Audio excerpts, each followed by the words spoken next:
Hello all, and welcome back to One Tiger Nation News.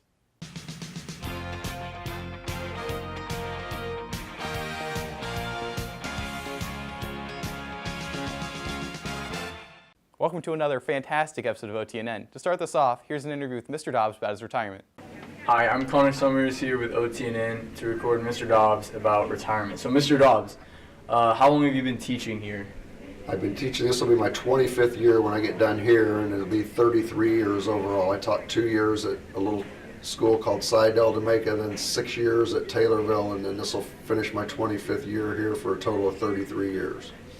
So a lot has changed over your teaching career. What would you say is the number one thing that has changed? Probably the number one thing that's changed is probably overall how discipline's handled with the kids, and the fact that the kids aren't wanting to put as much effort and study into the way they handle schoolwork. So do you have any advice for the person that's going to take over your class and for the students that have that class in the future? Yes, the number one thing advice that I would give to especially if it's a young teacher coming in, is be patient. You're going to have a lot of different levels of students in the classroom, and everywhere from kids that learn easily to kids that struggle a little bit more. So you really got to be patient with all the kids all together in order to teach this class.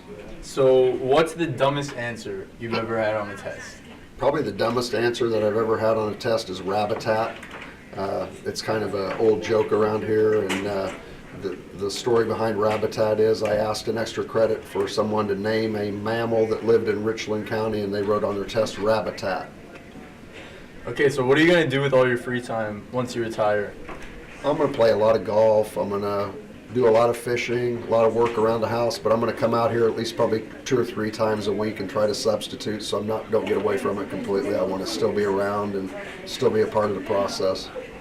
So we hear that you get a lot of weird notes passed around in your class, and we heard one certain one about a drug story. Can you just tell us about this note or the story behind it? Yeah, I used to get a lot of notes, and I always tell the kids that one thing I don't allow kids to read or write notes of personal nature on my time. So one year, several years ago, several boys were passing a chain note back and forth to each other, and it kind of said where they were going to buy their drugs, who they were going to buy them from, how much they were going to pay, and all the information that the police really thought was interesting to find out about that drug transaction that was in that note.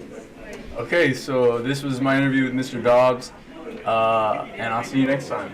Thank you, Mr. Dobbs, for all the years you have dedicated to teaching. And now, here's an educational roam in the halls. What's one thing you did in elementary school that you wish they did in high school?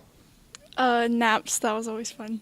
Second question is, what middle school did you do that you did not do in high school? Well, we usually had like a little recess time, kind of. What was your favorite part about elementary school? Like, what did you like doing the most? The playground. I like playing on the playground. I was gonna say That was recess my or favorite. something. Yeah. What do you miss about elementary and middle school that you wish you could do here in high school? Recess. Recess. What in high school do you wish they did, like back what you did in elementary and middle school? Nap time. Nap time. Nap time. Thanks, guys. And now here's Noe with the news. Hi, I'm Noe Cervantes with your OTNN Weekly News. On Monday, the Olney FFA alumni will be having a meeting. Any students with second-term honors can go to the guidance office to pick up a McDonald's coupon. The Lady Tiger Track and Field will be having their first official practice, as well as there will be a softball parent meeting in the IMC at 5:30. Wednesday, we got nothing planned. On Thursday, Book Club will be having a meeting. And on Friday, nothing's planned again. And Saturday, the JROTC Military Ball will be at the Holiday at 6 p.m. Back to you, Langston. Noe, your mother and I are very disappointed in you. And now, here's some footage from the petting zoo from FFA. Hello. So we're here at the FFA Petting Zoo. What can you tell us about it? Today we have a bunch of different animals. We have goats, cows, donkeys, alpacas, and we'll have elementary school kids come in and just come and see the animals. That's kind of cool. What are your most popular animals with elementary kids? I know they really like the cats and dogs. They really like the sheep because they're really soft. So we're here right now with the majestic creature, the sheep. How are you, buddy? What's your favorite food? Not very talkative. Still beautiful. I didn't know we had a Sasquatch. The other animals were adorable, though.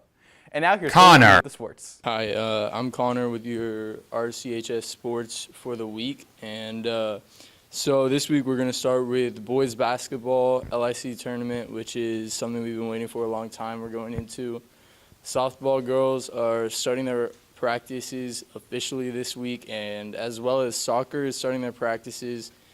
And pretty dry week for sports. That's all we got. So back to you, Langston. Wow, Connor. That was a great 5 3/8 shot. Now here's something else with Bryce. Hello, and welcome to an all-new segment here on OTNN called Health Advice with Bryce, to where I tell you how to stay healthy in this unhealthy climate. So, first things first.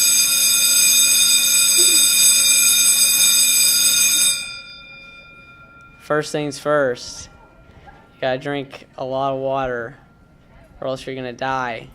And if you can't drink water, then you have to go to the ER and then stay in the hospital for 5 days. And then if you can't breathe, there's probably a reason for that, and it's probably because there's like an air hole in your throat that's about the size of a pencil, and that's probably why you can't breathe anymore, because the hole in your throat is so small that you can't breathe through it. If your throat is really sore, it probably has something to do with the small air gap and the complete and utter dehydration that you have uncovered.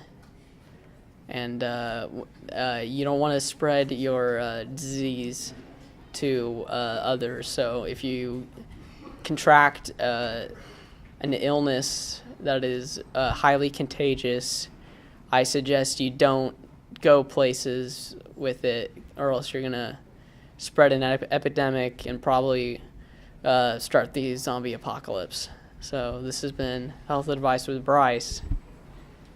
Back to you, Langston. Good to have you back, Bryce. Stay healthy. And now to wrap up our broadcast, here's our very own Storm Weather Stieber with the weather. Thanks, Langston. And here with OTNN Weather, I am Ethan Stieber. If you see our editor pick this week for our background picture, we've got a nice cloudy sunset, because we could see some actually nice sunsets this week.